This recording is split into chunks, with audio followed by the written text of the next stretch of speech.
ესე იგი, ჩიპიზაციის მე-14 ნაწილზე გადავედით. სანამ ტექსტს წავიკითხავ, რამდენიმე თემას უნდა შევეხოთ მანამდე. პირველ რიგში ვიტყვი იმას, რომ ჯანსაღდება სიტუაცია კომენტარებში. ანუ მე არ მჭირდება, მე ნახეთ როგორ თემა არის, მე არ მჭირდება ხალხის ქება დიდება და რაღაც ეგეთი რამეები და აქ მე განჯანსაღებაში მას არ გულისხმობ, რომ დადგეს ხალხი და მაქოს. მე ვდებ ინფორმაციას, მე ეგენი ანუ შეფასებები და რაღაცები არ მაინტერესებს და არც ცუდი, არც კარგი. რა თქმა უნდა, კარგი საკითხვა უფრო სასიამოვნოა, მაგრამ რისი თქმა მინდა, რაც უფრო აზრიანი შეკითხვები დაისმება ხალხო, მე მეტი სტიმული მომეცემა. ნუ რა დონაციის მომენტებიც, დონაციაც რა თქმა უნდა ადამიანური ფაქტორია და მხარდაჭერაა და სასიამოვნოა. ანუ საერთო ჯამში დონაციის გარეშე მნიშვნელობა არ აქვს, ანუ რაც უფრო მეტად დაინტერესდება ამ სფეროებით, ამ კონტენტებით ხალხი, მე მომეცემა მეტი სტიმული და მეძლევა მეტი სტიმული, რომ უფრო სიღრმეებში წავიდე რა. გეუბნებით, ცნობიერების ისეთ დონეზე ავიყვან საზოგადოების იმ ნაწილს, რომელიც მე მისმენს, ცხოვრებაში რო ვერ ავიდოდა, იმიტომ რომ ამას უმაღლესის განათლება და სკოლის განათლება არ გვაძლევს. აი ამას ჭირდება იმ ტიპის კვლევა, რასაც ვატარებ მე. ნუ არიან სხვა ბლოგერებიც ალბათ აკეთებენ მსგავს საქმიანობებს, მაგრამ მე რასაც ვაკეთებ, ყოველ შემთხვევაში ეს არის ძალიან სერიოზული თემა. ანუ მარტივი რამე არ არის. ჩათვალეთ, ეს არის მარგალიტზე ძვირფას ინფორმაციები, რასაც მე თქვენ გაძლევთ. ეხლა პირველ რიგში დონაციების შესახებ შეკითხვებზე უნდა გავცე პასუხი.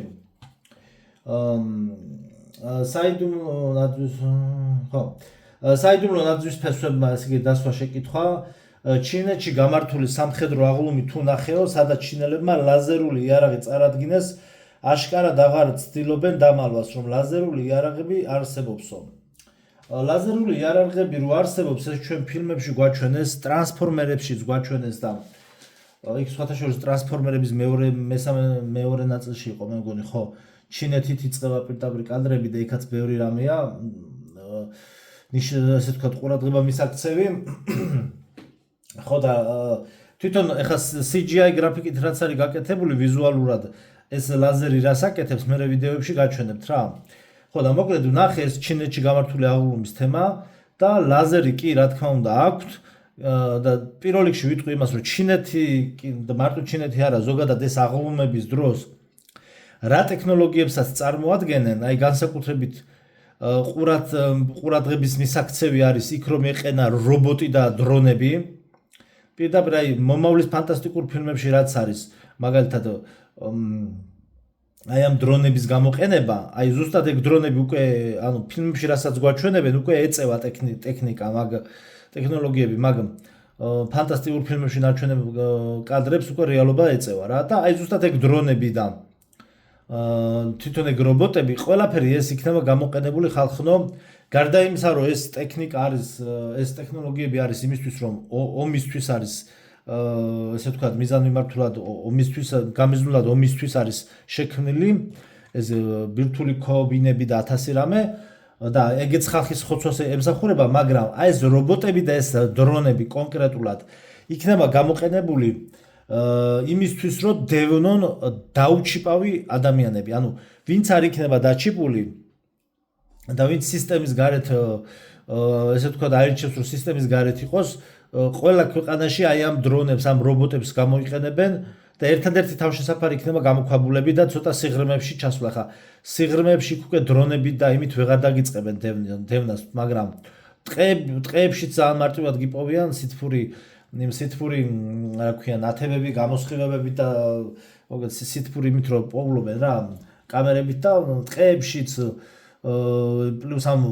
თვითონ თებში მორბენალი ეს რაღაცა კვადროციკლივით დრონები რაღაცა ცხოველს რო გავს ეგეთი რაღაცა რობოტები გამოიგონეს როგორც ცხენზე დაჯდე და ირბინო რობოტია აჯდები და მირბიხა რა და ანუ მოკლედ ადამიანებს ვინც არ იქნებიან დაჩიპულები ვინმეს დევნა თუ მოუნდებათ ან მოკლა და დაჩეხვა და ასე შემდგომ ხო ნებისმიერს ესე იგი ნებისმიერს დაედევნებიან და ნებისმიერ რამე მივლენ რა ან მთელი ეს ტექნოლოგია არის შექმნილი იმისთვის რომ ქრისტიანები დევნონ ბოლო ჟამს რა ამისთვის არის და ეს ლაზერებიც რა თქმა უნდა არის გამოგონილი და ადრეც ჰქონდათ უბრალოდ ეხა ნელ-ნელა გამოიტანენ სააშკარაოზე ხო, პლუს მანდ ორი დეტალია კიდე დრონების ამბავში, რომ დრონები იქნება ასევე მწერების ზომის დრონები, პატარა მწერების, აი კრაზანების და მწერების ზომის დრონები, რომლებიც ფილმ Black Mirror-ში, ანუ შავი სარკეები რო არის, ეხლაც გამოდის ახალი სეზონები და იქ არის ნაჩვენები ეს დრონები, რითაც ანუ ამ მწერების ხელა დრონებით პირდაპირ სახის ამომრთობის სისტემები ყველაფერი იქნება ჩამონტაჟებული შიგნით და ანუ სახშიც რო დაიმალო სადღაც ღრიჭოში ან ნახრეთში შემოძრება ეს მწერი, დაგეჯახება შუბში და აფეთქდება და ანუ შუბს გაგიხრიტავს რა. ანუ მფრინავი ტყვია ჩათვალე რა. ანუ ვინმეს განადგურება თუ დაჭირდებათ და მასობრივი ხოცვა ჟლეტო, ანუ ნებისმიერს მიწვდებიან რა. ან ნებისმიერს მიწვდებიან და პლუს ერთი დეტალი მერე იქ ვითომ კიბოს წინააღმდეგ და რაღაცა ტიპის დაავადებების წინააღმდეგ ბრძოლისთვის უბრალოდ ის იყო ორგანოებში აი შლაკები და თირკმელებში რო შლაკებისგან გაწმინდონ და აი ეგეთი რაღაც ვარიანტები, მოკლედ აი იქ სადაც ახლა ეს კათეტერების ჩაყენება და ეგეთი რამეები უწევთ, უკვე მწერის კი არა, აი რა ვთქვა, ალბათ დაახლოებით შეიძლება ითქვას ნუ პლუს მინუს, ნუ ჭიანჭველას ზომის რობოტებზე უკვე საუბარი, რომელსაც ჭიანჭველას ზომის რობოტს შეუშვებენ, რომელიც შევა და დაშლის, მაგალითად თირკმელებში დაშლის ქვებს. ხო და ეს იქნება, ეს ძალიან მალე იქნება 5 წელიწადში შეიძლება იყოს უკვე რა. და ეს აი ამ ტექნოლოგიით სარგებლობის საშუალება მიეცემა ისეთ ხალხს, ვისაც ანტიქრისტეს ბეჭედი ექნება მიღებული, ანუ დაჩიპული იქნება და მთლიანად აი მორგებული იქნება სისტემაზე ყველანაირად, რასაც ყველანაირად დაუხრის თავს სისტემას და ამ ციფრულ კონცლაგერიზაციაში და ყველაფერში ამაში იქნება მონაწილეობა მიღებული რა. ანუ რა თქმა უნდა დაუჩიპავი ხალხი, ვისაც ციფრული საფულეები და ესენი არ ექნება, ისინი ვერ ისარგებლებენ ამ ესე ვთქვათ კარგი სერვისებით რა, სამედიცინო სერვისებით რა. შემდგომ ასე გადავიდეთ, ხო, თავარი კიდე ჩინეთთან დაკავშირებით. მოკლედ ჩინეთის აღლუმს ჩავუჯექი და უყურე რა. ჩინეთის აღლუმთან დაკავშირებით უნდა გავაკეთო ცალკე ვიდეო რა. ეხლა როგორ თემა არის იცით? პირდაპირ წინასწარ გითხრათ. ჩრდილოეთ კორეა რო არ არსებობს, მაგის მეორე ნაწილი რო უნდა დავდო, ჩვენ უკვე უნდა განვიხილოთ ჩრდილოეთ კორეის აღლუმი, სადაც ეგ გაშტიკინებული ხელებით და იმებით, მოკლედ ძალიან ლამაზი მწყობრით მოდიან. ვალერი კრიმსკის აქვს განხილული და კადრებს გაჩვენებთ, დაპაუზებულ კადრებს, რომ ეს არის ხელოვნური ინტელექტის ძირითადად მთლიანად ეს მოედანი და მთელი ეს ჯარი ხელოვნური ინტელექტით დახატულია, CGI პროგრამაა რა, მოკლედ კომპიუტერული პროგრამაა და შეიძლება მე არ ვიცი ხა შეიძლება ჯარი ჩრდილოეთ კორეას ჯარი ვაფშე საერთოდ არ ყავდეს რა.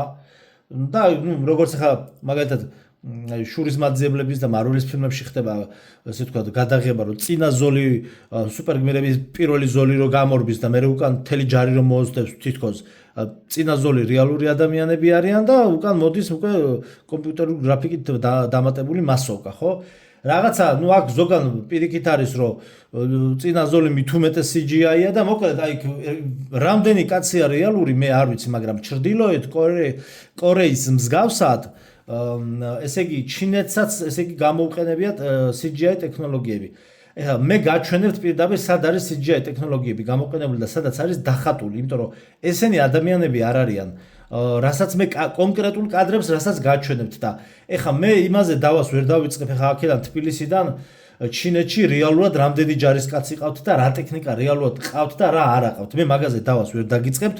უბრალოდ კომპიუტერული გრაფიკის კადრებს, ანუ ამ აღლუმის კომპიუტერული გრაფიკის კადრებს გაჩვენებთ, იმიტომ რომ ფიზიკურად კი აი და ასევე გაჩვენებთ როგორ ემზადებოდა. TikTok-ზე ძალიან ბევრი ვიდეო შევინახე, როგორ ემზადებოდა ჩინეთი ამ აღლუმისთვის, მაგრამ ეს არ არის აპრავდანია რა. გამორიცხულია ჯარი ეგრე გადაადგილდებოდეს, იმიტომ რომ მე თვითონ მაქვს მიღებული აღლუმში მონაწილეობა და რამდენად რთულია თქვენ არ იცით, იმე უფლი გაგდის რა და მე წვეთი უფლი არ მინახავს მაგათ შუბლზე, ვაფშე რობოტები არიან.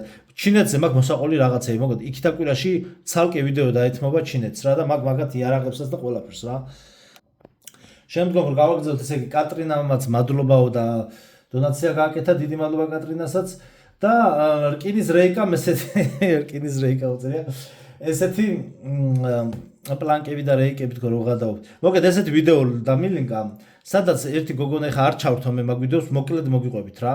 ერთი გოგო ყვება სავარაუდოდ ანუ რეიკების თემაზე აინტერესებდა ამ ადამიანს და ანუ შენი აზრით რეიკი იყო ესაო და ჩამიგდო ლინკი TikTok-ის ლინკი რა და ერთი ქართველი გოგო ყვება, რომ ალბათ სავარაუდოდ 20 წლის წინანდელი ამბავს, მოკლედ ყოველ შემთხვევაში წლების წინანდელი ამბავია, რაჭაში გადახდა თავს. აი ძალიან მოკლედ რო გითხრათ, ესე იგი, სადაც სოფელში ცხოვრობთო, ანუ სახლი რო გვაქვს ძირითადიო, დამატებითი სახლი გვაქვს კიდე გვერდზეო რა, იქ აი კიდე დამატებით სახლი რო გვაქვს ხოლმე რა პატარა სახლები რა. მოკლედ იქ ვიძინე რადგან ბავშვები ხმაურობდით ხოლმეო, ახალგაზრდებიო, იქ გვაძინებდნენ ხოლმე ცალკეო. და ძალიან მოკლედ რომ მოგიყვეთ, ესე იგი ღამე გაიგონეს, ეთქვა ბელეტაჟივით იყო და ქვევით აი რაღაცა ბოძებზე იდგა ის სახლი თუ რაღაც ეგეთი და ანუ ქვევიდან გაიგონეს ზარის, აი ზარს რო ჩამოკიდებენ, აი რო წყარუნობს რა, აი ძროხას რო ზარს რო ჩამოკიდებენ. აი ეგეთი ზარი რა. ზარის ხმა გაიგონეს სახლის იატაკის ქვევიდან რა. და ეს ძალიან მნიშვნელოვანი ვიდეო გამომიგზავნა ადამიანმა და რატომ გეუბნებით ახლა რატო გიყვებით, იმიტომ რომ მე პარალელს გავავლებ კიდე ერთ ნამდვილ ისტორიასთან რა. ეს ხა ამ ადამიანმა მოყვა, მაგრამ იქ საერთოდ კომენტარებში თითქმის ვერ გაიგო ხალხმა ვერაფერი რა, რაღაცა ჭინკაო, მოჩვენებაო იქით აქეთ რა. მოკლედ ზარის ხმა გაიგეს ბავშვებმა, გამოვიდნენ იქ მერე ნახეს, არაო მოგეჩვენაო, შევიდნენ მერე ისევ გაიგეს. მოკლედ იატაკის ქვეშიდან, ამ სახლის იატაკის ქვეშიდან ამოდიოდა ზარის ხმა. და ერთ-ერთ გარეთ გამოსვლაზე უკვე გარეთ როცა გამოვიდნენ, უკვე ჭიშკრიდან ისმოდა ეს ზარის ხმა. ანუ ჯერ ქვევიდან ისმოდა, ანუ აიძულა ამ რაღაცა ძალიან ეს ბავშვები გარეთ გამოიყვანა და მე უკვე ზარის დარეკვა დაიწყო ჭიშკრიდან, ანუ ღობის ცოტა იქიდან რა. და აი ეს ორი ფაქტი მოყვა და მე შევიდნენ გაანების თავი, ესე თქვა, დაიკიდეს, შეეშინდათ ასე შემდგომ, მაგრამ მეორე დღეს მოხდა ესეთი რამე, რომ იქ სადღაც ახლო-მახლოს წყარო თუ რაღაც ესეთი ძროხები და ცხენები რო წყალს სვამენ, რაღაც წყაროებთან რო არის რაღაც დაგუბებული წყალი, აი იქ იმ ტერიტორიაზე, მოკლედ ამ სახლთან ახლოს იპოვეს მუცელი გამოჭმული ცხენი, ანუ მუცელი ქონდა გამოჭმული ცხენს. ეს მოყვა ამ გოგომ რა. და ეს ახლა არის ძალიან მნიშვნელოვანი ფაქტი. და რატომ? ანუ მუცელი ქონდა გამოჭმული. ეხლა ნახეთ როგორი თემა არის. მე ხა მონადირების ფოტო და რეალურ ფოტომასალებს ინტერნეტში კი არა, მეგობრები მაჩვენებენ მონადირეები და მე რისი თქმა მინდა, ჯერ ანუ პირველი რიგში რომ გამოვრიცხოთ, რომ ეს არ არის ძაღლი, ეს არ არის მგლის და ტურის ნამუშევარი. ხა რატო გეუბნებით? მგლის და ტურის ნამუშევარი მე ჩემი თვალით მაქვს ნანახი, მეგობრები იქ მონადირეები მცარიან. თავიანთ ანუ ინტერნეტიდან ამოღებული კი არა, თავიანთ გადაღებულ ფოტოებს მაჩვენებენ. ანუ რა შეუძლია მგელს, ტურას და მელას. ანუ ყველა მხრიდან შეიძლება უკვე ის ხელა თავდასხმები მიდის ცხოველებზე, რომ ნებისმიერი შეიძლება ბაყვი გამოაჭამოს, ნახევარი თავი დაგხვდეს, ან ძროხა გაუშვა და ნახევარი დაგხვდეს, შეჭმულია, მოგეთ ძალიან დიდი თავდასხმები მიდის ტურის და მგლის და ასე შემდგომ, მაგრამ და ერთ-ერთ მოსახლეს, ერთ-ერთ სოფელში ძაღლი შეუჭამა, ჯაჭვზე იყო დაბმული, დატოვებული იყო თავის ქალა და ხერხემალი. თავის ქალა და ხერხემალი იყო გასუფთავებული. ეგეთი საზარელი კადრი მე საშინელებათა ფილმშიც არ მინახავს. ძაღს თავს დაესხა ანტურები იყვნენ ამგლები, ანუ ტყავიან ძვლიანა ყველაფერი შეჭამეს, თავი და ხერხემალი იყო დარჩენილი. ნეკნებიც კი ჩააკნატუნეს, წარმოიდგინეთ რა.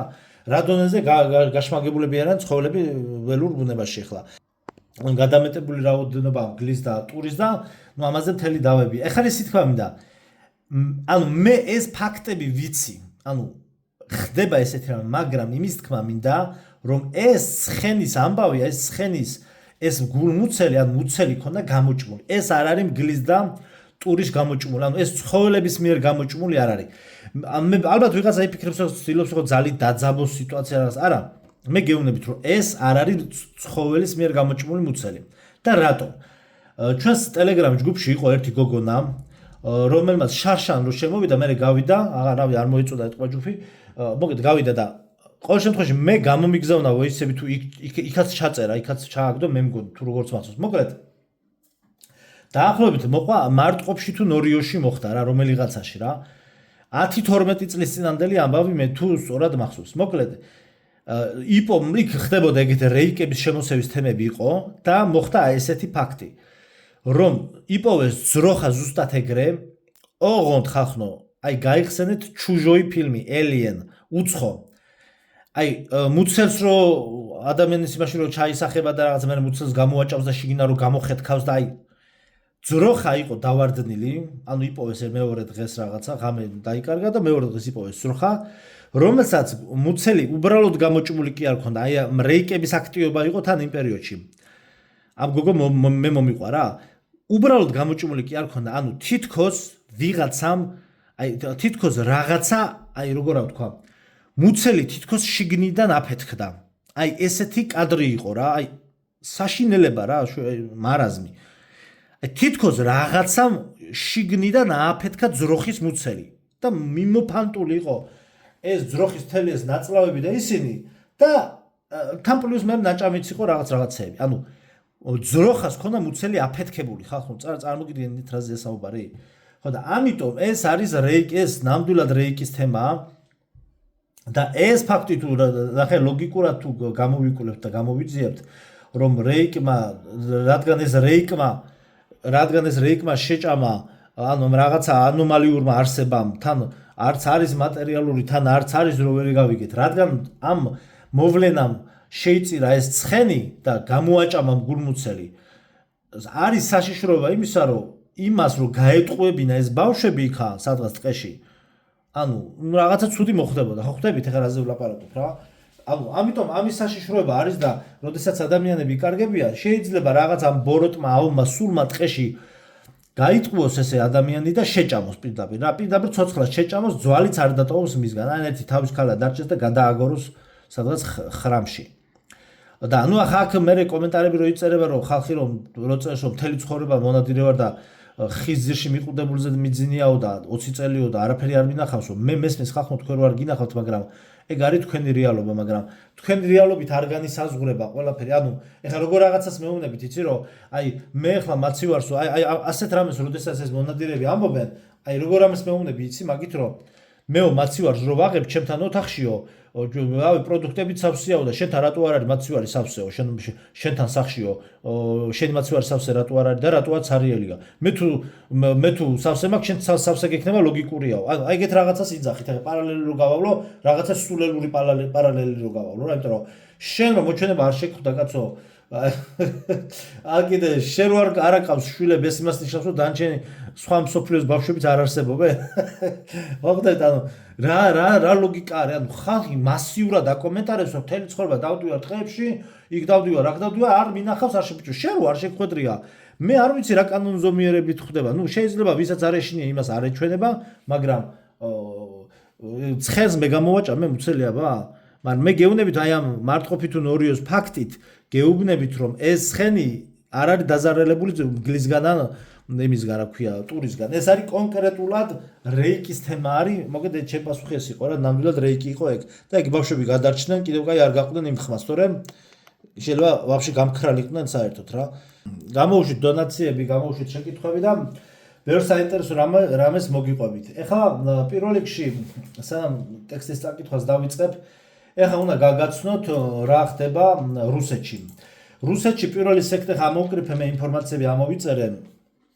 იმიტომ რომ ხა ეს ამ ჩვენთან ხო ალერგია აქვს, რუსულს არაფერს არ უყურებს ხალხი. ყველანაირად ესე იგი იზოლაციაში ვართ რა. ხო არის რომ ისედაც ვართ იზოლაციაში და არის რომ ინფორმაციებია და იზოლაციაში ვიმყოფებთ თავს.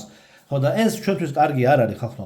ჩვენ უნდა ვიცოდეთ რა ხდება რუსეთში, იმიტომ რომ რუსეთზე ვართ აი ჭიპლარით მიბმული, იმიტომ რომ რაც კი ციფრული კონცლაგერიზაციის ამბავში, ანუ ციფრული ჩიპიზაცია და ფულის გაციფრულება და მთელი ამ ციფრულ სისტემაში ცვლილებები რაც კი შედის, ყველაფერი ავტომატურად ეგრევე პირველი მოდის საქართველოში რა.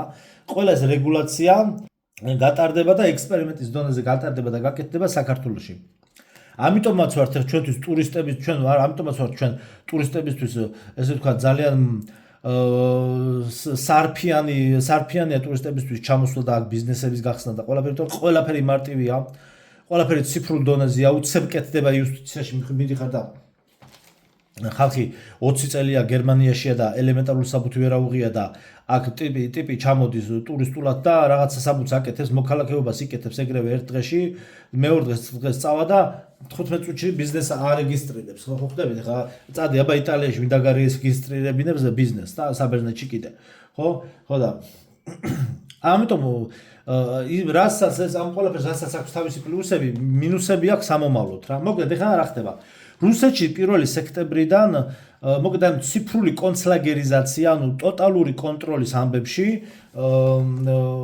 ნელ-ნელა ნაბიჯ ახალ კანონებს იღებენ რა და უკვე ჩაეშვა კანონი, ეს მე კი არ ვიგონებ კონსპირაციულ თეორიას, ანუ კანონი უკვე ასე ვთქვათ ამუშავდა კანონები, მოკლედ აი სანთებელა აი ხა მარტივად გიყვებით რა.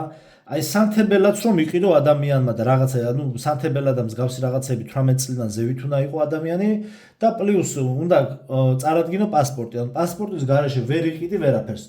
ანუ VPN-ის რეკლამირებისთვის, აი VPN-ის მოიცა VPN-ის ხო VPN-ის რეკლამა და გაყიდვა. VPN-ის რეკლამა და გაყიდვა. მე ამ VPN-ში ცოტა ვერ ვერკვევი, მაგრამ ამ დანარჩენ თქვენით მიხვდებით. VPN-ის რეკლამირება და გაყიდვა ისჯება 500,000 რუბლით რა, ანუ ჯარიმა არის 500,000 რუბლი. მოკლედ აქ საერთო ჯამში ის არის, რომ აი ალტერნატიული ინტერნეტის რაღაც ალტერნატიული რაღაცა საიტები და ეს VPN-ები და ეს რაც არის ტექნოლოგიურად, ანუ თქვა აკრძალა საიტი რა, როგორც ახლა გერმანიაში რო არის, მაგათ გერმანიაში რო არის, რომ ლიცენზიის გარეშე და იმის ფურს თუ არ გადაიხდი ფილმს რო ვერ უყურებ და თუ ნახე მაინც აკრძალულ საიტზე შეხვედი და ეგრევე მოგივარდებიან და ჯარიმას ჩაგტენიან და ჩაგთხრიან ხახაში, შენ რატო უყურე არალეგალურ საიტზე რაღაცა ფილმსო, ხო? აი ეგეთი ვარიანტებია. რაიმე ინფორმაციას და მოგეთ სხვადასხვა ხერხებით, სხვადასხვა საიტებზე თუ შეძვრები, მოგეთ სიმბარათები, ინტერნეტები, მობილურები, ყველაფერი უკვე კონტროლდება და ამასთან დაკავშირებით არის ეს ჯარიმა რა. აი VPN-ის განმარტება კიდევ უფრო კარგად დაწერეთ, ვინც ერკვევით, დაწერეთ კომენტარებში. ხო და მოგეთ აკრძალული ინფორმაციის მოძიებაზე 3-დან 5,000 რუბლამდეა ჯარიმა. ხო, SIM-კარტა რა, აი SIM-კარტა რო იყიდო, ანუ SIM-კარტის ცალკე, ნახეთ, SIM-კარტა რო ათხოვო მეგობარს რა, აი SIM-კარტის ცალკე გადაცემა, ან მობილურთან ერთად გადაცემა, ანუ ტელეფონი რო ათხოვო ადამიანს, აი მიხვედი და ტელეფონი ათხოვე, აი გითხრა დამარეკინე და რაღაცა. ეხლა სადღაც ტყეში რო ზიხარ და თქვენ სადღაც ანუ გარშემო რო არავინ არ არის და შენ რო მეგობარს მისცემ ტელეფონს, იქ ეხლა ვინ დაგაჯარიმებს, მაგრამ უბრალოდ ამას გააკეთებენ როგორც ჯარიმა იქნება რომ რაზე რომ შენ რომ SIM-კარტა ათხოვ კი არა ტელეფონი რო ათხოვ ადამიანს სადაც SIM-კარტა დევს აქ ეს იგულისხმება რომ შენ SIM-კარტა ათხოვე ადამიანს რა ან მოწყობილობასთან ერთადაც იგულისხმება რომ შენ ათხოვე გადაეცი ვინმეს დროებით SIM-კარტა ანუ ქუჩაში ვინმე მიდის ადამიანი და ბულვარში სეირნობს და როგორ გატესტავენ ამას რა ქუჩაში გამრელი გეტყვის რომ შეგიძლია რომ დამარეკინო შენ ატყვი რატომაც არა რა პრობლემაა გადასცემ ის ამოიღებს საბუთებს გეტყვის პოლიციიდან ვარ იქიდან როგორც ქვია მაგათ მილიცია პოლიციას და ამოიღებს საბუთებს და დაგაჯარიმებს რა ხო ესე იგი SIM-კარტი ცალკეან ტელეფონთან ერთად გადაცემა 700,000 რუბლი, ნუ ზოგი ამბობს 200,000-ო, ზოგმა 500,000-ო, ნუ ზოგმა 700,000 რუბლიო ჯარიმა ან 3 წელი ციხე. ანუ ეს კეთდება იმისთვის, რომ კონკრეტული ნომერი და ტელეფონი შენზე რო არის მომაგრებული, იმით ვერ ისარგებლოს სხვამ. ამიტომ კეთდება. ანუ ეს არის ვირტუალური საპატიმრო რა ჩათვალეთ. მოკლედ SIM-კარტას ვერ გადასცემ და ვერ ათხოვებ სხვას. ეს არის ციფრული კონცლაგერიზაციის შენება. ხო და ეს კანონებიც აუცილებლად შემოვა აქ რა და ესე იგი ყოველი ზარი და რაიმეს დასერჩვა ანუ კონტროლდება სისტემიდან აი რაღაცას Google იქნება მან თუ რაც იქნება მათ მაქსი დააყენეს მე მგონი პროტესტები იყო მოკლედ ეხლა პროტესტები ჩაატარეს Max Messenger-ის მაგივრად Maxi არის რაღაც ეგეთი პროგრამა და მოკლედ რაღაცას რო დაგუგლავ დასერჩავ Google იქნება თუ რაც იქნება თუ Yandex-ი იქნება მათი ყველაფერი კონტროლდება და ზარების განხორციელებაც კონტროლდება ხო და ასევე SIM-კარტას როდესაც იყიდის ადამიანი პლუს იქ მთელი რაღაც სისტემა რუსული სისტემები უნდა იყოს ჩაშენებული iPhone-ებში და Samsung-ებში ამოგეთ მაღაზიებმა უნდა გადააწყონ ამ რუსულ ჩვეულებრივ დიქტატურულ იმაზე რა რასაც სისტემა ითხოვს რა პროგრამებზე. ხო და SIM-კარტის ყიდვისას, ანუ როდესაც SIM-კარტას ყიდულობ, უნდა გადაიღოთ ვიდეო, ანუ ვალდებულები ხართ. თუ გაგაჩერებენ და გეტყვიან რომ ანუ თუ გაგაჩერებენ და გეტყვიან რომ მაჩვენე ვიდეო, სადაც შენ SIM-კარტა გაქვს ნაყიდი და ეს ვიდეო არ აღმოგაჩნდება, დაგაჯარიმებენ ამაზეც რა. ანუ SIM-კარტის ყიდვის დროს უნდა გადაიღოთ ვიდეო და შეინახოთ 1 თვე. ანუ თორე მე ჯარიმა არის ეს ვიდეო თუ არ გექნებათ. ასევე ხო, ბანკებმა მიიღეს ნებართვა, აი ხა ძალიან მნიშვნელოვანია. ბანკებმა მიიღეს ნებართვა, ეს პირდაპირ ჩიპიზაციის თემებს უკავშირდება. ბანკებმა მიიღეს ნებართვა, რომ ადამიანების მოქალაქეების და მომხმარებლების ანგარიშები გაყინონ სასამართლოს გადაწყვეტილების გარეშე. ანუ ბანკებს შეუძლიათ, რომ სასამართლოს აღარ დაელოდონ, ანუ აღარ არის საჭირო სასამართლოში იქ საქმეების განხილვები, პირდაპირ დაუბლოკავენ ანგარიშებს, ყადაღები და მთელი ამბები რა, როდესაც თვითონ ჩართულიან რაღაცასთან დაკავშირებით საჭიროდ რა. თანხების განაღდებაც გაკონტროლდება და დიდ თანხას ვინც მოხსნის უკვე ანუ ბანკი დაეჭვდება ამას რა თქმა უნდა ეხლა ნახეთ როგორ არის ჩვენთან რომ გზავნილები უკვე რომ მობილ ბანკშია და იქ რომ იმას რაღაცა ოფისი მოგეთ მიგრაციის თუ რაღაცა შემოსავლების იმას რო უგზავ მოგეთ თავის ოფისს უგზავნის რა თქვა საქართველოს ბანკი და ის უგზავნის რომ აი ამან მიიღო ამდენი გზავნილი და მოგეთ აღრიცხვა რა თქმა უნდა ისედაც შედის მაგრამ აღირიცხება ეხლა 40 ევროს რო გიგზავნის ვიღაცა ყოველთვიურად და 50 ევროს და მე 9 მილიონს რო გადმოგირიცხავს უკვე აყვანილი ხარ ეგრევე აღრიცხვაზე რა ხდება ვინ მისცა ამას ეს ამდენი ფული ხო ხდები აქ უკვე განაღდების ვარიანტზე იქნება რუსეთში რომ თუ შენ დიდ თანხას გაანაღდებ უკვე ეჭვის თვალით გიყურებენ შენს ინფორმაციას გადასცემენ შესაბამის უწყებებს და უკვე სისტემა ფიქრობს რომ შენ რაღაცას ხო არ აპირებ ხო ხდებით ესე იგი და ესე იგი როდესაც ბანკი როდესაც ანგარიშს დაუბლოკავს მომხმარებელს ძირითად შემთხვევაში ანუ ამ ანგარიშის დაბლოკვასთან ერთად მობილურ ინტერნეტსაც გაუთიშავს. ნუ ხა თქვენ ფიქრობთ ალბათ რომ ახლა რაშუაში არ და რანაირად შეიძლება გქონდეს ბანკს წვდომა აი მე ბანკში სიტყვაზე ბარათი დამებლოკა ჩემი მობილური და ინტერნეტი რაშუაშია და რანაირად ნუ ეს значит აქვთ ესე იგი უკვე წვდომა მოგეთ ბანკი რო ანგარიშს გაგიყადაღებს და გაგიჩერებს ასევე გაგითიშავს მობილური ინტერნეტს და პრაშაი დასვიდანია. ანუ ვეღარ ინტერნეტით ვეღარ ისარგებლებ რა. რა თქმა უნდა იქ Wi-Fi-ზეც დაგედება ალბათ ბლოკი რა. ალბათ არ ვიცი ხა. ხო, ასევე ინგლისურ სკოლებში ინგლისურის სწავლება თითქმის გააქრეს რა, თითქმის. კვირაში დატოვეს 2 საათი. ინგლისურის სწავლება დატოვეს კვირაში 2 საათი და მორჩა რა. ასევე გაკონტროლდება, ნუ საბჭოთა კავშირია რა, ჩორა ხო გეუბნებოდი საბჭოთა კავშირი აღდგება მეთქი, მაგრამ ეხლა ეს კიდე უარესია. ანუ ესე იგი გაკონტროლდება არატრადიციული ღირებულებების შემცველი ფილმები. არატრადიციული ღირებულებების შემცველი ფილმები ონლაინ კინოთეატრიდან დაიბლოკება. ნუ კინოებზე აღარ არის ლაპარაკი, კინოში არც შევა. ანუ ონლაინ კინოთეატრებიდან დაიბლოკება. აი მე მაგალითად აი ამ თემაში ერთადერთი უბრალოდ მინდა რომ ეს შურისმაძიებლები ენდგეიმისა გაგრძელება მოვასწრო ვნახო თორე 100%-იანი რუსეთს ვეთანხმები. იმიტომ რომ არ შეიძლება ხახნო, აი მე მაგალითად მართლა ვეთანხმები. მე მესმის კარგი ფილმებია, მაგრამ მე ახლა ფილმები რაც უნდა გირჩიოთ კიდევ ასევე, ხო? თანამ განსაკუთრებით ბოლო წლების ფილმები. ესე იგი, ფილმს ვუყურებ, არის ძალიან სერიოზული ფილმი, სერიოზული პროექტი და გამორიცხულია ეს ცისფერები და მომათმავლები რო არ ჩასვან და არაზასაუნ ერთმანეთში. ამ დროს ამას ბავშვები უყურებენ და ბავშვებზე კი არა, ანუ დასრულ მამაკაცებზეც ანუ ფსიქიკას უმახინჯებს და ბავშვს რას უშვება. ანუ ამან გარყნა ამ ამ ასეთმა ფილმებმა გარყვნეს ახალგაზრდობა და მე იქიდან სამედიცინო სფეროდან წამოაშველებენ ხოლმე რაღაცა ჭორებს, რასაც ქვია ჭორებს რა, ბოდვას. ესეთი დაიბადა ადამიანი რა, ესეთი დაიბადა ყველა ფილმში რომ კაცები ზასაობენ. კაცო, ეს არის ქცევის მოდელი და ცოდვა ადვილად გადადის და ამაზე ხა წმინდა მამებს მილიონი ნაშრომი აქვს დაწერილი ცოდვა როგორ იდგავს ფესვებს და ამის ყურება არ არის კარგი. ხო და აქაც მსგავსი კანონების მიღება სხვათაშორის აქაც პირველ არხთან დაკავშირებით საზოგადოებრივ მაუწყებლობასთან დაკავშირებითაც იყო რაღაცების შეზღუდვები დაიწყეს, იმიტომ რომ რაღაცა სერიალი გადიოდა ლესბოსელების კოცნაობები და კატასტროფა რა ირა. ანუ ესე იგი გინა ამ ქვეყანაში ღირებული აღარაფერი დარჩა სამოთხესავით ქვეყანაში რამე ნორმალური არ გადაიღო ბიჭო.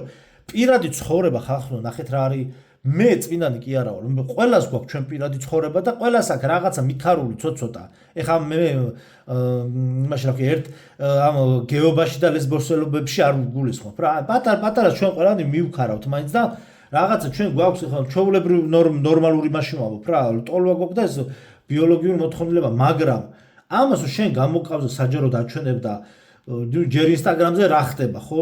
ინსტაგრამი ეყოფა ყველაფერს და ამას კიდე პლუს აი ჩვეულებრივად უყურებ ძალიან ფილმს და ძალიან მაგარ პროექტს და უცებ ვიღაცას ასაობს რა. აი ის რო იყო ტედი რო იყო თუ რაღაცა მეორე ნაწილში იყო თუ სწორად მოხსნით ტედი რო არის რაღაც დათუნია სათამაშო. ნუ ჩვეულებრივი იდიოტობა ფილმი რაღაცა, მაგრამ გეგონება რომ საბავშვოა. კათოლიკურ ტაძარში წარმოიდგინე ეს ტედი, აი ხა გამახსენდა რა. ტედის ეს პერსონაჟი დათუნია, ნუ კომპიუტერული გრაფიკა ამ დათუნია სათამაშო ცოლად მოყავს ვიღაცა გოგო და უცებ კადრი ტრიალდება კათოლიკურ ტაძარში მიდის სცენა. და ჯერ რაიან რეინოლდსი ვაფშე რაშუაში იყო, რაიან რეინოლდსი ზის და ეკოცნებება ვიღაცა კაცს მაყურებლების რიგიდან. და ეს წაყვანილი ყავს წარმოიდგინე ბავშვი კინოში და უყურებს ბავშვი ეს ხო ბავშვის ცნობიერში აღიქიმავა რომ ეს არის ნორმა. ანუ მამათმავლობა რო არის ნორმა და ამ შემთხვევაში ნამდვილად ვეთანხმები ეგეთ დიქტატორულ კანონებს ჯობია ეგეთი ფილმები ვაფშე არ შემოვიდეს საერთოდ. აი ერთადერთი უბრალოდ მინდა მოვასწრო ვნახო ეს შურისმაძიებლების ბოლო ორი შურისმაძიებლების რა ქვია ენდგეიმის მერე რაც გამოიხეს დუმსდეისთან ბრძოლა და ეგენი მინდა მოვასწრო. დანარჩენი მართლა აღარ მაინტერესებს უკვე. ყველგან არის ეს მამათმავლობა ჩაკვეხებული. ხო და ძალიან ცუდია რა მოკლედ რა და დაიბლოკება მოკლედ ონლაინ ანუ საიტებიდან დაიბლოკება მსგავსი ტიპის შემცველი ფილმები და ძალიანაც კარგი იქნება რა. რამენაირად გადაიტანენ რუსები და ჩვენთანაც შემოვა ეგ ყველაფერი ძალიან მალე რა. და მოკლედ მუსიკალურ ტრეკებსაც გადახედავენ და მოკლედ თვითონ უკვე ნუ ზოგი ხო გაიქცა რუსეთიდან უკვე ძალიან ბევრი მუსიკალური არტისტი, ბევრი გაიქცა პირდაპირ მნიშვნელობით და ვეღარ დაბრუნდება, აგერ მარკარიანიც კი დაიჭირეს. მარკარიანი პირდაპირ თქვი რა, მარკარიანი დაიჭირეს იმის გამო, რომ მამაკაცების გამოგვიძებას აკეთებდა ხახო. იქ რა თქმა უნდა რაღაცა შეცდომა ხა პოდკასტებში 1-2 ვიღაცას ყველას ექნება მოსული, მე მაგას არ განვიხილავ, მაგრამ მე გეუბნებით, რომ მარკარიანი დაიჭირეს იმის გამო, არსენ მარკარიანი დაიჭირეს იმის გამო, რომ მამაკაცები გამოაგვიძა და ასობით 1000 კაცი გადაარჩინა ალიმენტებს და ანუ ეს სისტემას არ აწყობს, იმიტომ რომ სისტემა მთლიანად მსოფლიოში ხა სადაც განვითარებული ქვეყნებია, არის ფემინისტურ იდეოლოგიას აწვევა და ანუ კანონები ყველანაირად მხარს უჭერენ ქალებს, რომ მაქსიმალურად ანუ ქალებმა მაქსიმალურად გაანადგურონ ოჯახის ინსტიტუტი და ოჯახები დაანგრიონ.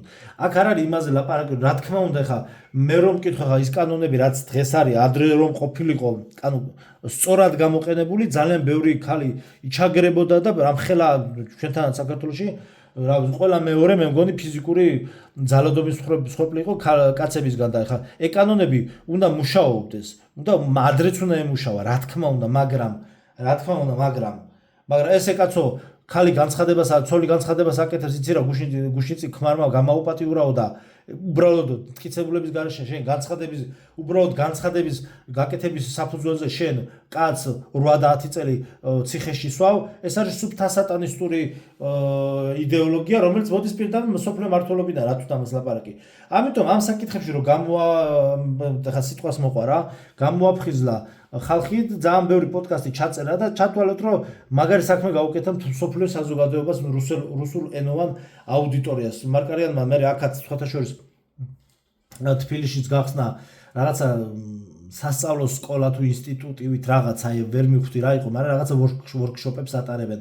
მაგრამ მისი ნახევრად მისია თუ რაღაც ეგეთ ინსტაგრამზე ვნახე რა. თვითონ თბილისელი სომეხია და ნუ რუსეთში ცხოვრობდა და ეხლა ჩავიდა იქ რაღაც კონცერტები უნდა ჩაეტარებინა და დაიჭირეს. რა თქმა უნდა, ეხლა ეგეთ კაც და ეგეთ დონეზე რო ეხლა წარმოიდგინეთ მე რა კონტენტებსაც ვლაპარაკობ, ეს კონტენტები ეხლა მე რო ეგეთ მარკარიანის დონეზე რო ვიყო გაქაჩული, მარკარიანის დონეზე კი არა, მაგის ნახევარზეც რო გავიქაჩო, ლაზერ, აი ზუსტად მაგ ჩინურ ლაზერს დამადუღებენ თავზე პირდაპირ იმაზე რა ქვია მთელ არტილერიას დამაშენებენ თავზე პირდაპირ ციდან რა რაღაც მფრინავი თეფშებიდან. ამიტომ ეგეთი თემაა რა და მოკლედ მუსიკალური ტრეკების უკვე თვითონ ვინც იკაპირებენ მოღვაწეობის გაგრძელებას რუსეთში უკვე დაიწყეს მუსიკალური თავიანთი ესე ვთქვათ შემოქმედების გადაწერა, იმიტომ რომ იქ თქვა რაღაცა თუ თავრობას ვლანძღავენ ან რაღაცა უწევთ, ეხლა ეს მუსიკები, ეს ტრეკები და ეს უნდა წაშალონ და ახლიდან უნდა ჩაწერონ და უკვე ესე ვთქვათ ფილტრში გაატარონ თავიანთი სიტყვები რა. ხო, აი აქ გაგიკეთე. მოკლედ ეს თემები მოვჩი, მოკლედ ჩინეთის ვიდეოს და აღლუმზე ძალიან საინტერესო ინფორმაციას მოგიყვებით. აი ეს ფილმი ჩაიწერეთ The Time, Justin Timberlake რო გამოდის, ვისაც არ გინახავთ. ეხლა წავიკითხავ იზოპტოპურ წარწერებზე ტექსტს. აი ეს ფილმი ხალხნო უყურეთ, ნახეთ აუცილებლად, ვისაც არ გინახავთ. ვისაც გინახავთ თავიდან ნახეთ, მეც ვნახავ ეხლა აუცილებლად. ეს არის ესე იგი ზუსტად ასახავს იმ რეალობას. იქ ხა არის ნაჩვენები, რომ ესე იგი თითქოს და ციფრული ტატუებია რა, რომელიც მოძრაობს რა ხელებზე და ვისამდენი სიცოცხლის დრო აქვს დარჩენილი. იმას აჩვენებს აი ხელზე რა და წამები ეწერება და ტაიმერივით რა. მაგრამ საერთოდ ჯამში მანდ არის ნაჩვენები ციფრული კონცლაგერიზაციის შედეგები, აი დააკვირდით შლაგბაუმებთან როგორ დგანან ჯარისკაცები. ეს არის ფილმი 25 წუთიან ქალაქებზე. ბოდიში 15 წუთიან, ნუ ზოგი 20, 25, 15 როგორც გინდა დაარქვით რა. 15 წუთიან ქალაქებზე ზუსტად ეგრე იქნება და ზუსტად იზოტოპური წარწერები, ანუ ტატუირებით ჩიპიზაცია. ანუ ტატუირებით ჩიპიზაცია როგორ იქნება, აი ზუსტად მაგ ფილმში ჯანსტინ ტიმბერლეიკი გამოდის Time დრო. ეგეთ ის არის, ხო, ამ წლების წინანდელი ფილმია, ნახეთ აუცილებლად და იქ მიხვდებით ყველაფერს. ამ ფილმებს სპეციალურად აჩვენებენ, რომ ვიცოდეთ მომავალში რა გველოდება რა. ვალდებულები არიან მატრიცაში რომ დააფიქსირონ რეალობა, რასაც აპირებენ იმ რეალობის შექმნა რა. გადავიდეთ იზოტოპურ წარწერებზე, თან ზოგიერთ ვიდეოში მინდა რომ ტექსტი ჩანდეს ხოლმე. მოგედა, ფანტასტებიდან არავის არ უწინასწარმეტყველებია iPhone-ი. თუკი თქვენ წაიკითხავთ მე-20 საუკუნის ფანტასტიკური ჟანრის რომანებს, რომლებიც დაახლოებით 100 წლის წინ იწერებოდნენ, მაშინ ძალიან დიდი მოდა იყო ფენტეზის ჟანრის. აი გნახავთ რომ იმ წიგნებში ნახავთ რომ დაახლოებით ჩვენს დროში 2024 წლისთვის მათი ანუ ავტორების წარმოდგენით ხალხი უკვე მარსზე მიფრინავს. როგორი სახის ფანტასმაგორიასაც გინდოდათ ადგენდნენ ხოლმე მაშინ, მაგრამ ვერავინ ვერ გამოიცნო კომპიუტერის გამოგონება და კომპიუტერული სამყარო. არავის iPhone-ი წარმოდგენაშიც კი არ ქონდა. როგორი სახის კოსმოსურ ხომალდსაც გინდა იგონებდნენ, მაგრამ გასაკვირი ის არის, რომ ამ ხომალდზე არ არის არც ერთი კომპიუტერი, ანუ ხომალდები კომპიუტერული სისტემებისა და მოწყობილობების გარეშეა წარმოდგენილი. ამ ფენტეზის ჟანრის რომანებსა და ნოველებში. ყველა წინასწარმეტყველებდა უცხოპლანეტულ ცივილიზაციებთან კონტაქტებს, მაგრამ ვერავინ ვერ გამოიცნო საბჭოთა კავშირის დაშლა და გაქრობა. ფანტასტიკა უბრალოდ აზვიადებს რეალობას, ანუ აზვიადებს იმას, რაც ახლაა. როცა იყო ტექნიკა, ფანტასტები წერდნენ უბრალოდ ახალი ფანტასმაგორიული ტექნიკური მოწყობილობების შესახებ. მაგრამ მაშინ ჯერ კიდევ არ არსებობდა ციფრული სამყარო და მათ არ შეეძლოთ ციფრული სამყაროს შესახებ წინასწარ გამოიცნოთ. ზუსტად ახლაც ასეა. მსოფლიოში ბატონობს ფული და ხალხს გონია, რომ ამ ფულის ბატონობა და მეუფება მუდამ ასე გაგრძელდება. იმიტომ რომ მათ არ შეუძლიათ საზოგადოების სხვა მოდელის წარმოდგენა, რომელიც დაფუძნებული არ არის ფულზე. იზოტოპური წარწერა. რა არის იზოტოპური წარწერა? ეს ქართულად ჩავიდა იზოტოპნაე ნაჩერტანე რა. შეიძლება რაღაც მაქსიმალურად სწორად ვეცადე რომ მეთარგმნა. რუსულად ეგრეა რა. იზოტოპნაე ნაჩერტანეა. ელექტრონულ ჩიპიზაციებს შორის ეს არის ყველაზე საშიში ჩიპიზაცია. ეს არის ნანონაწილაკების გამტარი ელემენტები, რომლებიც თავსდება თქვენს DNM-ში და რომელიც არის თქვენი ბიომეტრია და ეს პროგრამა აცხადებს ადამიანის სრულ განადგურებას. 8-12 თვის შემდეგ სრულად ხდება ამ წარწერის ჩანერგვა ადამიანში. ეს არის ახალი თაობის ჩიპი. ამ ჩიპის შესაძლებლობები შეუდარებლად ბევრად მეტია, ვიდრე ჩვეულებრივი ჩიპის. ახალი ჩიპის დამზადება შესაძლებელი იქნება განაცხადის გზით, ლაზერული ტატუირებით ადამიანის ან ცხოველის კანზე. ამ ჩიპს მუდმივი ენერგიის წყაროსგან დატენვა არ ესაჭიროება, რადგან ის შედგება ცოცხალი უჯრედებისგან, რომელიც ბუნებრივი გზით ფუნქციონირებს. შტრიხული კოდირების გამოყენებისას მაგალითად ეს ჩიპი თვალისთვის შეუმჩნეველია, მაგრამ ლაზერით ხდება მისი ამოცნობა. შტრიხ-კოდის შუბლზე ან ხელზე გამოყენებისას ხდება მისი ტვინის ფუნქციის ინდივიდუალური ალგორითმის განმარტება კანის რეცეპტორების საშუალებით და იდენტიფიკაცია და დაკავშირება მსოფლიო კომპიუტერთან, რომელსაც ეწოდება მხეცი თანამგზავრების სისტემის დახმარებით.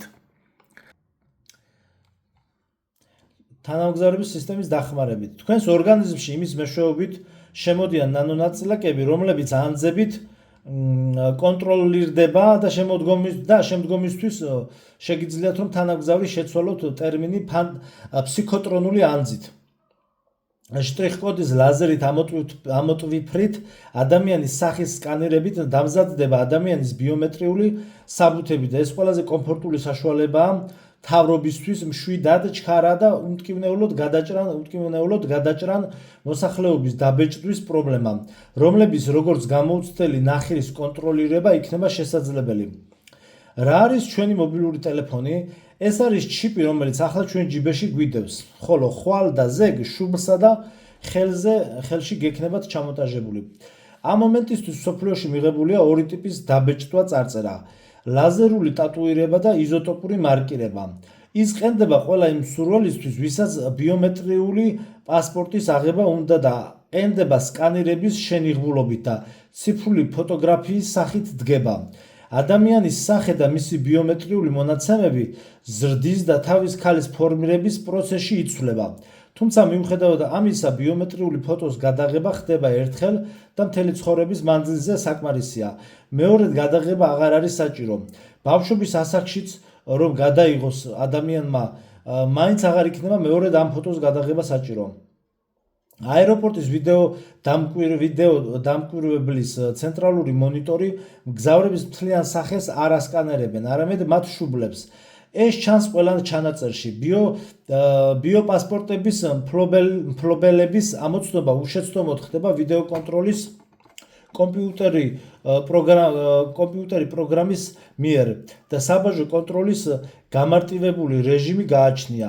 ის შეტყობინება თითქოს რომ კომპიუტერის დაშორების საზომი იცვლება მოსწავლეთა მანძილის მიხედვით, როგორც თავად ამბობენ, მკაცრად ინდივიდუალურს წარმოადგენს. ეს გახლავთ ზღაპრები გულუბრყვილ ხალხისთვის. და ახლა მინდა გაჩვენოთ ერთ-ერთი მომენტი, ერთ-ერთი ფილმიდან, აი შტრიხ-კოდების და მთელი ეს ამბები მიხვდებით თვითონაც. ერთ-ერთი ფილმიდან არის ეს კადრი რა. ანუ ადამიანი ვერ გადაიხდის, რომ ადამიანი შევიდა მაღაზიაში და რადგან დაჩიპული არ არის, ვეღარ ყიდულობს საჭმელს რაღაცას რა. Это все? Да, все. 4:25, пожалуйста. Хорошо, сейчас. Дэнни, не снимай маску. Мы не принимаем наличные. Хорошо, секунду. Извините, мы и карты не ნაღდ ფულს არ ვიღებთო, არც картას არ ვიღებთო. принимаем. Простите. А чем тогда платить? Не могли бы вы отойти и сами როგორ გადავიხადოთ აბაო? узнаете? Позовите менеджера. თქვენ მიხვდებით როგორც უნდა გადავიხადოთ და? Прошу прощения. Вы принимаете чеки? Не нужно. У меня есть деньги. აი ბატონო, სამსახურში რომ რატომ შემოიტანეს კოვიდის დროს, რატომ შეაჩვიეს ხალხი, აი ამით ვითომ სიცხის გაზომვა რა. ეხა ჯერ არ ვიცი ეს რამდენად ზომავს სიცხეს, მაგრამ ეს არის აი ბულშეტ რა, რასაც ქვია რა, აი სპეციალურად მიაჩვიეს ვითომ რაშუაშია რა, ეს მოწყობილობა რაშუაშია გამოგონილ კოვიდთან, მაგრამ აი იმენა რამხელა თეატრი დადგეს, მაგრამ აი იმის გამო რომ ტელევიზიით აკონტროლებენ ხალხს, შეძლეს რა. ხო და ეხლა ეს მეორედ აღარ უნდა გამოუვიდეთ, იმიტომ რომ ეს ვიცოდოთ რომ აი ეს მოწყობილობა ზუსტად მაგისთვის არის, რომ რა მნიშვნელობა კი ხელით მიუშვერს თუ რა, ახლა ჩინეთში უკვე ხელით მიშვერ აღარც არის საჭირო, გამყიდველიც აღარ არის თვითონ იმაში მაღაზიაში. შედიხარ და თვითონ ხელით იხდიან რა, უკვე ხელზე არიან შტრიხ-კოდებით და იმ რაღაც აღჭურულები რა. Нам это не нужно. Да какого черта это было? Что это такое было? У меня такого нет. Извините. Но денег нет.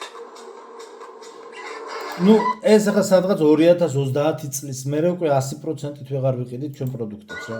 Пришлось внедрять новую систему, лишь бы остаться на плаву. Все хорошо, мам, нам это не нужно. Давай просто пойдем.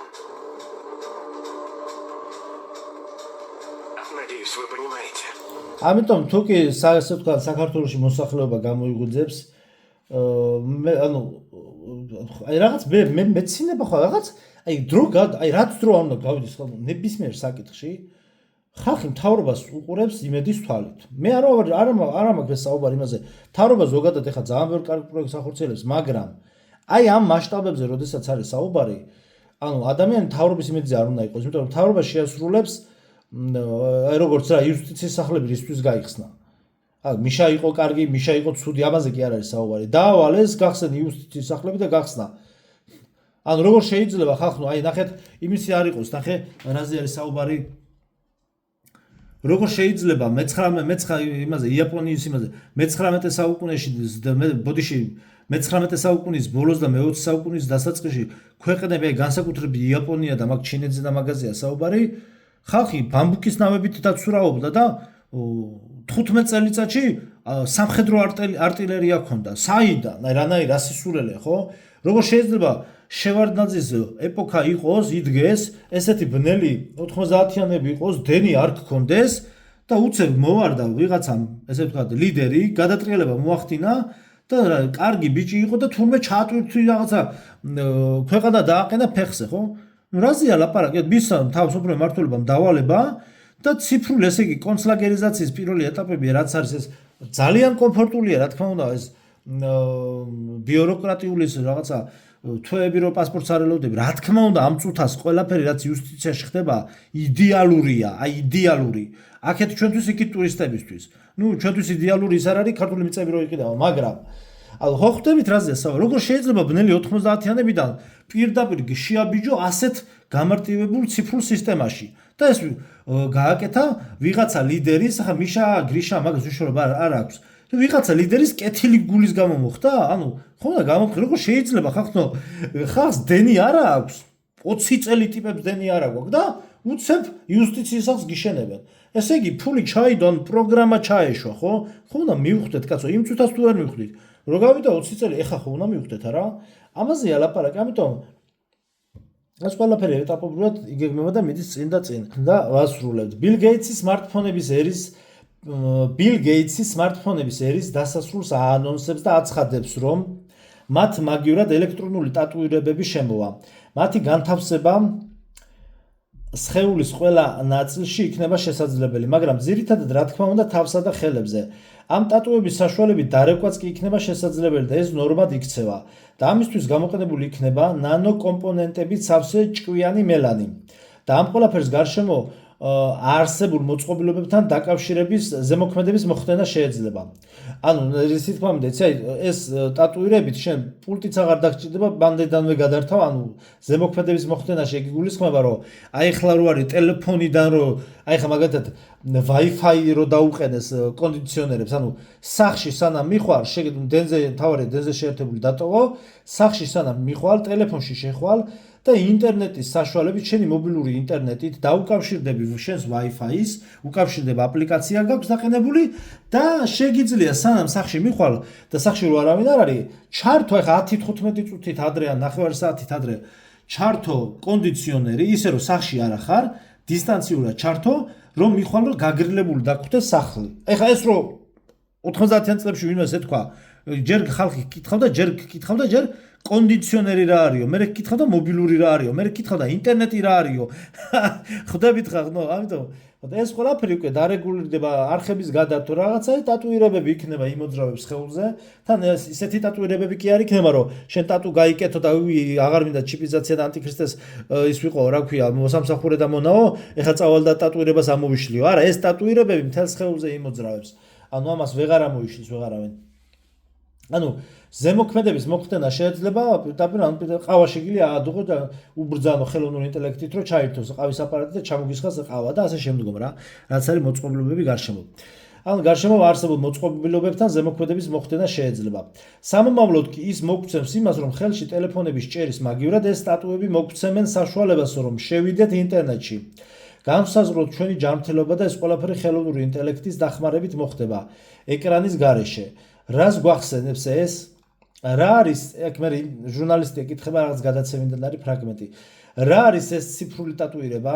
თქვენ აქ შეგიძლიათ იხილოთ 10 ცალი მოქნილი ტატუ. ავიღებთ ჩემს ტელეფონს და მივიტან ახლოს ამ ტატუირებასთან და ის ჩემს იდენტიფიკაციას მოახდენს. ხელის გულზე არსებული ვენის საშუალებით საკუთარი თავის კონფიგურაცია შევქმენი და საბოლოო ჯამში ეს გახდება ჩემი ბიოლოგიური მარკერი. მე ჟურნალისტი ეკითხება და ამის გარეშე ვერაფერს ვერ იყიდი და გაყიდი? ეს ერთ წიგნში მაქვს წაკითხული. დიახ, გაერთიანებული ერების ორგანიზაციაში არსებობს ასეთი კანონი პირადობის მოწმობის სტანდარტიზაციის შესახებ და მის ტექსტს ნებისმიერ დაინტერესებულ მსურველს შეუძლია გაეცნოს. ჩვენთან ამერიკაში უნდათ რომ ბიომეტრიული სისტემით იდენტიფიცირება ამუშაონ ნებისმიერ ფედერალურ შენობაში შესვლაზე.